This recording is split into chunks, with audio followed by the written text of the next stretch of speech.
제가 지금 올리고 있는 이 기출문제 영상들을 한 번도 빠짐없이 꾸준히 보고 계신 분들이라면 눈치를 채셨을 텐데요. 거주지와 국내여행은 지금 약 1년간 시험에서 무조건 나오고 있어요. 여러분 안녕하세요, 그린오픽입니다. 이미 이전 영상에서 10월 기출문제를 공개를 했는데요. 그때는 10월 2일 서울시청센터에서 본 시험이었고, 오늘 공개할 기출문제들은 바로 10월 30일에 서울 SDA 센터에서 본 기출문제들입니다. 그럼 10월의 두 번째 기출문제 바로 시작하도록 하겠습니다. 참, 난이도는 4를 선택했고요. 난이도를 3이나 4를 선택하게 되면은 1번부터 15번까지 지금처럼 이렇게 똑같이 문제 순서가 출제가 됩니다. 1번은 자기소개가 나온다는 사실 다들 잘 알고 계시죠? 그래서 간단하게 답변을 했고, 첫 번째 주제인 2, 3, 4에서는 영화가 나왔습니다. 참고로 영화는 두 세트가 존재하는데요. 첫 번째 세트는 만약 여기 2번 전반적인 묘사 문제에서 좋아하는 영화 장르를 묘사해봐라 이렇게 문제가 나오면, 과거 경험에서는 최근 경험이 나옵니다. 최근에 영화 보러 간 경험에 대해서 얘기해봐라 이렇게요. 이게 첫 번째 세트고, 두 번째 세트는 좋아하는 영화관을 묘사해봐라 라는 장소 묘사라는 문제가 나와요. 그렇게 되면은 과거 경험에서는 똑같이 영화관을 묘사라는 문제가 나오는데, 너가 다녀온 영화관을 묘사해봐라, 즉 과거 시제를 사용해서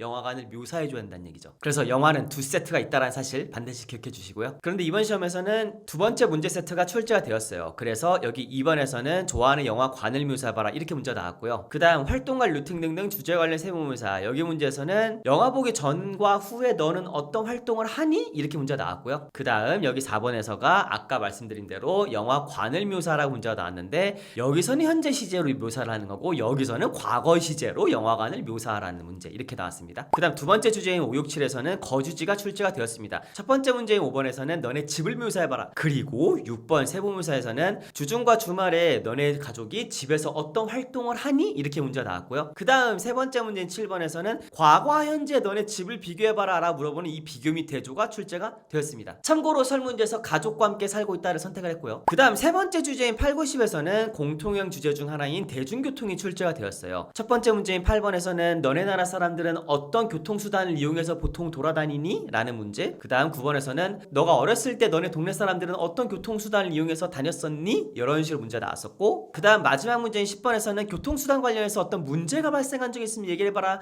뭐 차가 고장이 났다거나 기차가 지연됐다거나 교통체증이 걸렸다거나 이런 것들 얘기하면 되겠죠. 그 다음 롤플레이에서는 은행이 출제가 되었습니다. 첫 번째 문제인 11번에서는 은행 계좌를 개설하기 위해서 은행에 전화해서 3, 4가지 질문을 한 상황, 그리고 두 번째 문제인 12번에서는 항상 11번 관련해서 문제가 발생하죠. 새로운 카드를 받았는데 이 카드가 작동을 안 합니다. 즉 먹통인 거죠. 그래서 은행에 전화해서 상황 설명하고 새로운 카드를 언제 어떻게 받을 수 있는지에 대해서 두세 가지 대처 방안을 얘기해봐라 이렇게 문제가 나왔습니다. 그 다음 마지막 13번에서는 카드에 문제가 있었던 경우 혹은 ATM 이용 중 문제가 발생한 경험이 있으면 얘기를 해봐라 이렇게 이제 문제가 나왔고요. 마지막 주제인 14번, 15번에서는 국내 여행이 출제가 되었습니다. 그래서 첫 번째 문제인 14번에서는 좋아하는 국내 여행지 몇 군데를 한번 얘기해보고 왜 거기 가는 걸 좋아하는지 얘기해봐라 이렇게 문제가 나왔고요. 그 다음 15번에서는 채점관도 국내 여행하는 걸 좋아한대요. 그래서 본인의 휴가에 관련해서 한번 질문을 3, 4가지 해봐라 이렇게 질문이 나왔습니다. 그런데 여러분 여기서 잠시만 집중해주세요. 제가 올해 5월부터 매달 꾸준히 기출문제 영상을 올리고 있습니다. 제가 지금 올리고 있는 이 기출문제 영상들을 한 번도 빠짐없이 꾸준히 보고 계신 분들이라면 눈치를 채셨을 텐데요. 아니면 제가 요즘에 올리고 있는 모의고사를 꾸준히 보신다라든지, 어쨌든 제 유튜브 영상을 보면서 열심히 공부하고 계신 분들이라고 하면은 눈치를 채셨을 텐데요. 거주지와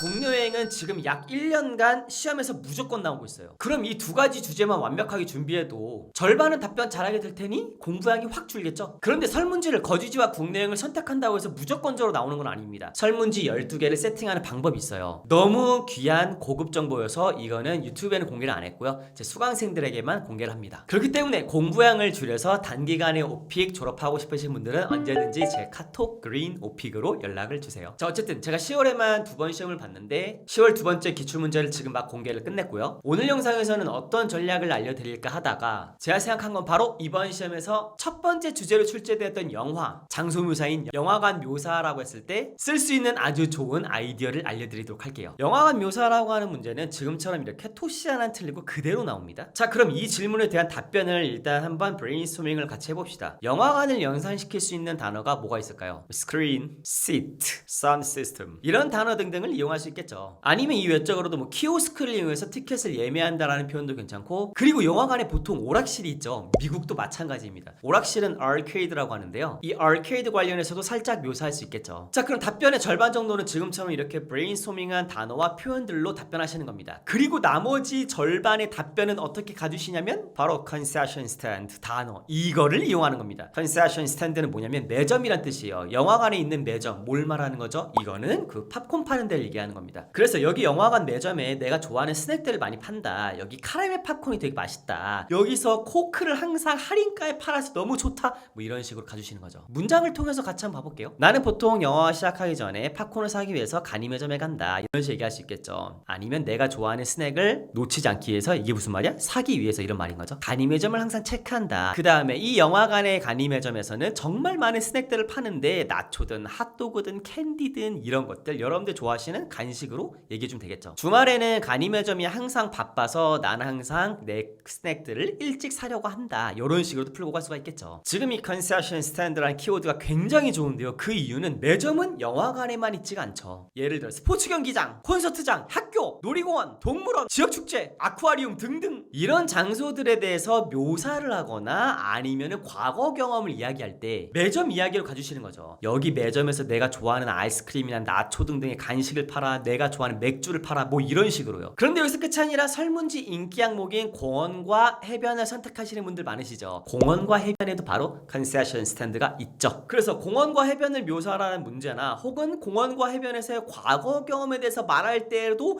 매점 얘기로 풀고 나갈 수가 있겠죠. 그럼 이 concession stand란 단어 하나만 알고 있으면 거의 10개의 장소에 대해서 장소 묘사면 장소 묘사, 과거 경험이면 과거 경험 답변할 수가 있다라고 하는 겁니다. 자, 오늘의 영상 어떠셨나요? 아무쪼록 도움이 되었길 바라며 도움이 되었다면 구독과 좋아요 그리고 댓글까지 부탁드리도록 하겠습니다. 100% 실제 기출문제로만 이루어진 교재를 판매하고 있으니 많은 관심 부탁드리고요. 또한 AL을 받기 위해서 가장 중요한 문제 유형인 14번, 15번 문제들을 다루며 설명하는 영상 한 1시간 30분 정도 되는데요. 이 영상도 비수강생 분들에게도 따로 판매를 하고 있습니다. 그래서 특히 AL을 목표로 하시는 분들 중에 처음부터 끝까지 수업을 다 듣기에는 시간도 없고 수강료도 조금 아까운 것 같다 싶으신 분들은 교재와 AL VOD만 사셔서 14번, 15번만 탄탄하게 준비해주면 AL 받는데도 문제 없겠죠. 그래서 교재든 AL VOD든 구매에 관심이 있으신 분들은 언제든지 여기 제 카톡 아이디로 연락주시면 감사하겠습니다. 그럼 오늘의 영상은 여기서 마치도록 하겠습니다. 시청해주셔서 감사합니다.